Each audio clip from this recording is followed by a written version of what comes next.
아멘. 오늘 말씀은 출애굽기 23장 1절에서 5절까지의 말씀을 함께 보도록 하겠습니다. 오늘 본문은요, 원래는 9절까지인데 5절까지만 보는 거고요. 신앙생활 질서를 위한 기본 규례들에 관한 말씀이라고 보시면 될 것 같습니다. 자, 23장 1절을 우리 함께 다시 한번 보겠습니다. 읽겠습니다. 시작. 너는 거짓된 홍사를 퍼뜨리지 말며 악인과 연합하여 위증하는 증인이 되지 말며. 자, 1절에서 거짓된 풍설을 퍼뜨리지 말라라고 하셨죠. 여기서 풍설이라고 번역된 다른 쉐마인데요. 사람에 대한 평판을 의미합니다. 평판. 즉, 거짓된 평판이라는 뜻이죠. 거짓된 평판을 퍼뜨리지 말라고 하신 것은요, 지속적으로 상대방의 치명상을 안기기 위해서 의도적으로 거짓된 평판을 계속 퍼뜨리는 것을 의미합니다. 이런 악한 소문을 전파해서 여론들을 형성해 가는 것을 말한다는 것이죠. 자, 왜 그럴까요? 왜 이런 짓을 할까요? 의도적으로 누군가를 몰아내려고 하거나 정치적으로 보복행위를 하기 위한 짓입니다. 공동체 안에서 일어난 일들에 대한 것을 말하는 거예요. 이런 일들이 3,500년 전에도 벌어졌지만 지금도 여전히 이 시대 가운데도 벌어지고 있는 이야기라는 것입니다. 왜 이런 유언비어들을 유포하냐면 편가르기를 하기 위한 거예요. 편가르기. 상대방의 영향력을 무력화시키기 위해서 이런 짓을 해요. 정치적으로. 공동체 안에서 파단을 짓는 행위죠.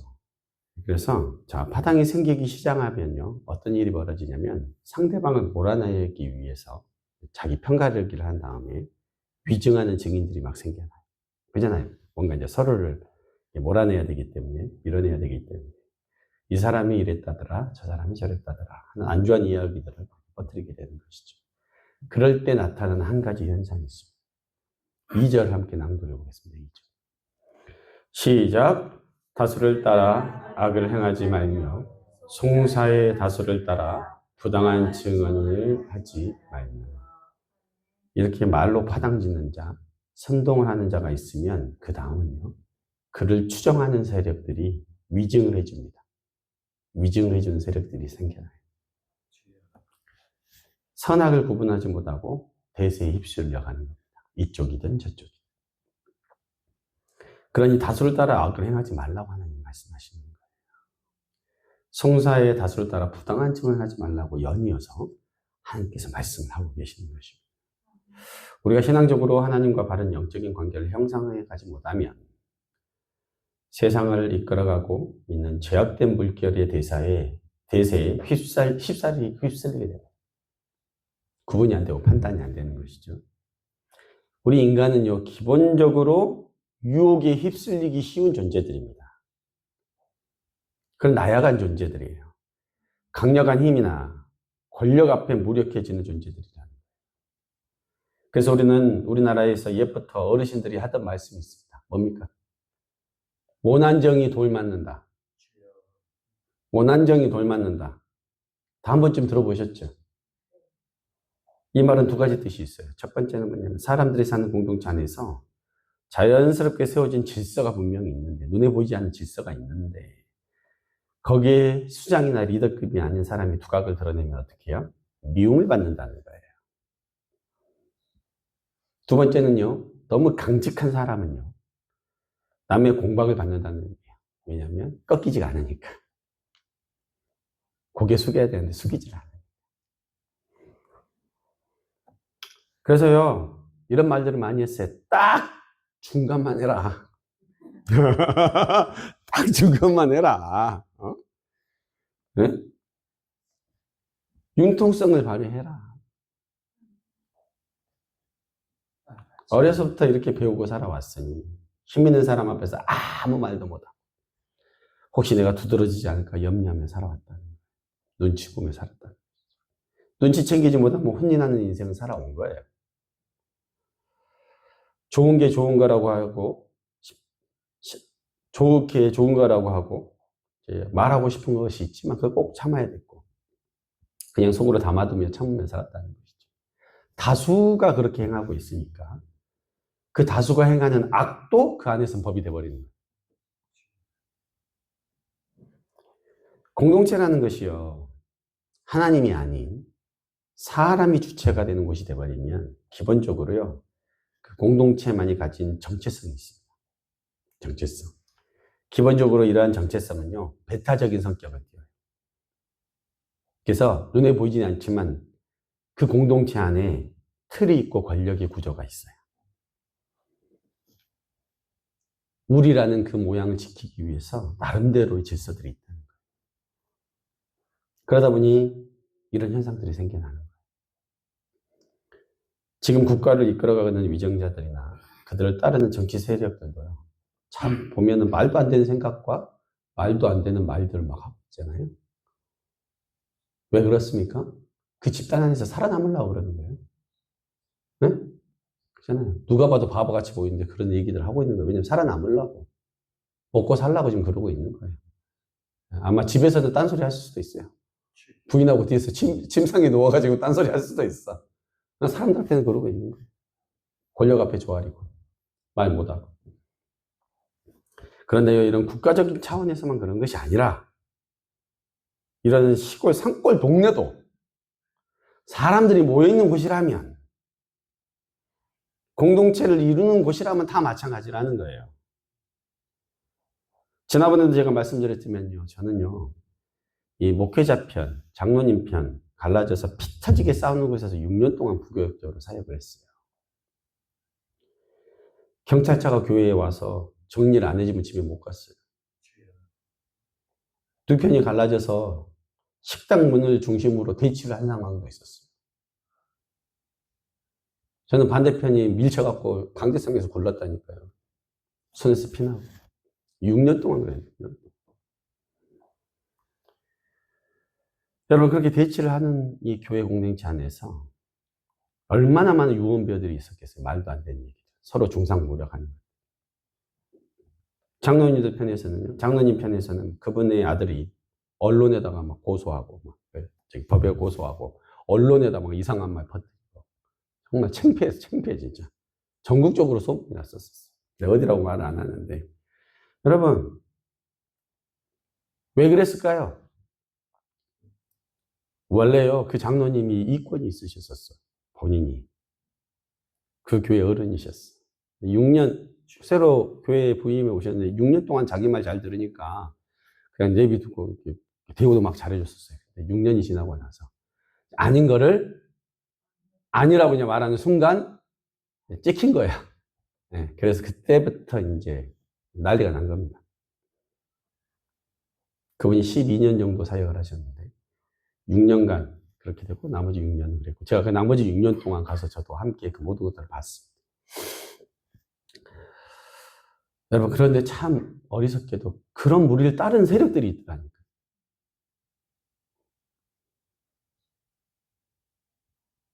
여러분, 정작 당사자는 아무것도 안 하는 것 같지. 제가 봤어요. 당사자는 말 안 해요. 아들이 얘기하고 주변에 말 센 사람이 얘기를 해요. 본인은 그냥 가만히 앉아 있어. 거로가 이렇게 앉아 있어요. 딱 예배 시간에 딱 눈만 감고 있어요. 찬양도 안 해요. 설교할 때는 담임 목사님 계속 쳐다만 보고 있어요. 불편하라고. 여러분, 그런데 그런 교회 안에서의 주도권 싸움 하고 있어요. 근데 그런 악한 세력들 앞에서도 똥인지 된장인지 구분도 못하고 함께 싸우고 있는 거예요. 왜냐하면 그 공동체 안에서 살아남아야 하니까. 어차피 목사는 떠날 사람이니까. 마을에 힘 있는 그 사람을 쫓아가는 겁니다. 이런 일들이 그곳에서만 벌어질까요? 아닙니다. 수많은 공동체들, 시골 마을들, 교회 공동체 안에서도 이런 일들이 벌어진다는 것입니다. 그런데 하나님은 여기 모든 것을 다 보고 계셔요. 그런 일들이 사람들이 모인 공동체에서 벌어지지 않도록 이런 말씀을 하나님 주신다는 거예요. 그래서 말씀을 뭉뚱그려서 그냥 대충 보는 것이 아니라 명확하고 정확하게 봐야 되는 거예요. 왜 하나님이 이런 말씀들을 하셨을까? 공동체를 향해서. 자, 여기까지는 힘 있는 사람과 그를 따르는 무리들의 모습이에요. 그 다음은 약자에 관한 말씀입니다. 3절 한번 보겠습니다. 시작. 가난한 자의 송사라고 해서 편벽되이 두둔하지 말지니라. 여기서 말하는 가난한 자의 송사를 말하는 것은요, 물질적으로 빈핍할 뿐만 아니라 사회적인 약자나 소외된 자들까지 포함하는 거예요. 그런데 뭐냐? 편벽되지 말라는 말은요, 지나치게 한쪽으로 기울어지지 말아라. 두둔하다라는 것은 남을 두둔해서 보호한다는 뜻인데, 이 말은 뭐냐면 한쪽으로 치우쳐서 어느 특정한 편을 두둔해서는 안 된다는 거예요. 힘이 세다고 해서 그쪽을 두둔하거나 아니면 약하다고 해서 그쪽을 두둔하는 것이 아니라는 거예요. 공의를 세워야 된다는 거예요. 자, 4절 한번 읽어보겠습니다. 시작.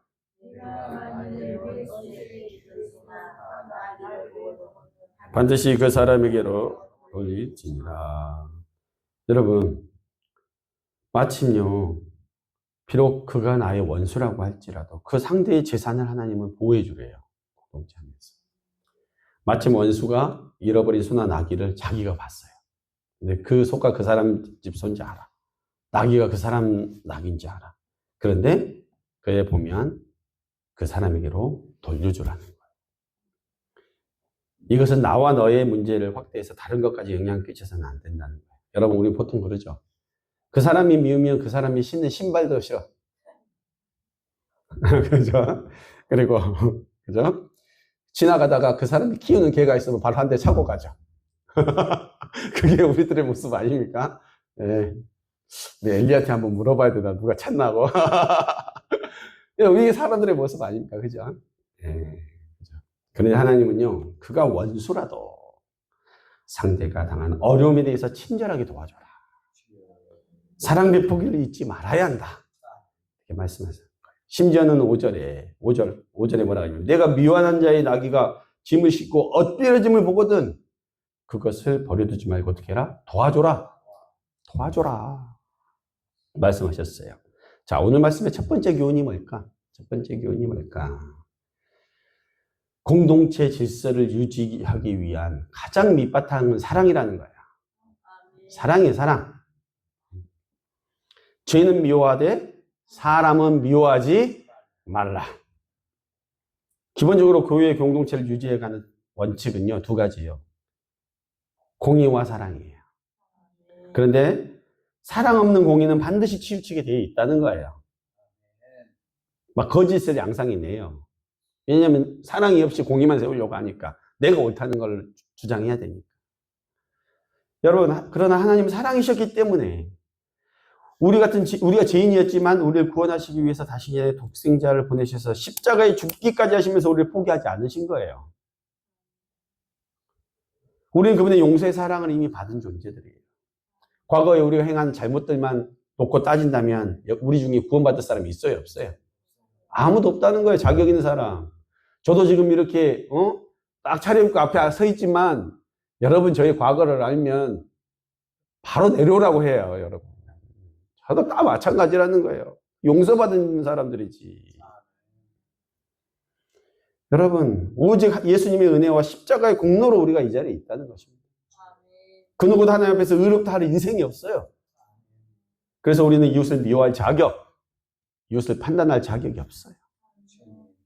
공동체가 유지해가는 가장 큰 힘은 사랑이라는 것입니다.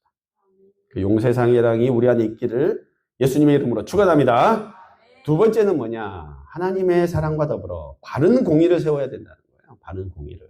자, 공동체 안에 누가 힘이 있다고 해서 어리석게 따라가거나 말도 안 되는 위증을 해주거나 부당한 증언을 하는 짓은 하나님 앞에 죄를 짓는 행위입니다. 그래서 공동체 안에서 바른 말을 하는 사람을 미워하면 안 돼요. 그런 사람들이 있기 때문에 균형을 이루는 거예요. 공동체 안에서 하나님의 공의를 세우지 않고 사람을 따라 유언비를 버티는 사람은 정말 하나님이 미워하신다 그래요. 잠언 6장 16절에서 19절 제가 읽어드립니다. 여호와께서 미워하시는 것, 곧 그의 마음에 싫어하는 것이 67가지니 곧 교만한 눈과 거짓된 혀와 무지한 자의 피를 흘리는 손과 악한 계교를 꾀하는 마음과 빨리 악으로 달려가는 발과 거짓을 말하는 망령된 증인과 및 형제 사이를 이간하는 자니라. 하나님께서 정말 미워하시고 싫어하시는 거예요. 성도 여러분, 참된 신앙인은요, 목에 칼이 들어와도 진실을 말하는 사람이에요. 하나님 편에 서는 사람들이에요. 사람 편이 아니에요. 좋은 게 좋은 것이고 얼렁뚱땅 분란나지 않게 넘어가는 것이 잘하는 게 아니에요. 세상에는 그것이 맞을 수 있어요. 세상에서는 그런 것이 통할 수도 있어요. 하지만 하나님의 법에서는 그런 것이 통하지 않습니다.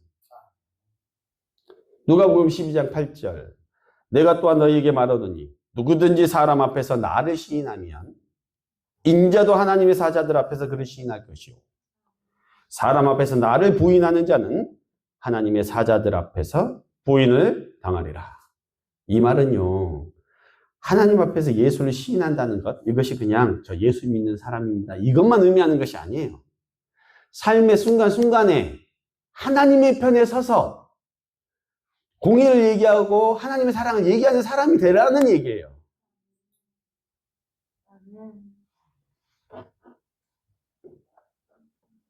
정말 중요한 의사결정의 순간에 공의를 세워야 하는 순간에 진실을 말하고 진실의 편에 서고 진리를 말하는 사람, 하나님을 드러내는 사람이 되기를 하나님이 원하신다는 거예요. 평생 사람 앞에서 눈치만 보고 살다가 하나님 앞에 가면 예수님이 너도 하나님의 사자들 앞에서 부인을 당할 것이라고 지금 이야기하고 있는 거예요. 성도 여러분, 우리는 하나님의 사람들입니다. 교회 공동체는 하나님의 사람들이 모인 곳입니다. 우리 모두에게 갈라디아에서 사도 바울이 말한 믿음의 고백이 있기를 축원합니다. 이 말씀을 마지막으로 제가 읽어드리고 함께 기도하도록 하겠습니다. 갈라디아서 1장 10절 이제 내가 사람들에게 좋게 하랴 하나님께 좋게 하랴 사람들에게 기쁨을 구하랴 내가 지금까지 사람들의 기쁨을 구하였다면 그리스도의 종이 아니니라. 아멘. 기도하시겠습니다. 살아계시고 걸어가신 우리 하나님 아버지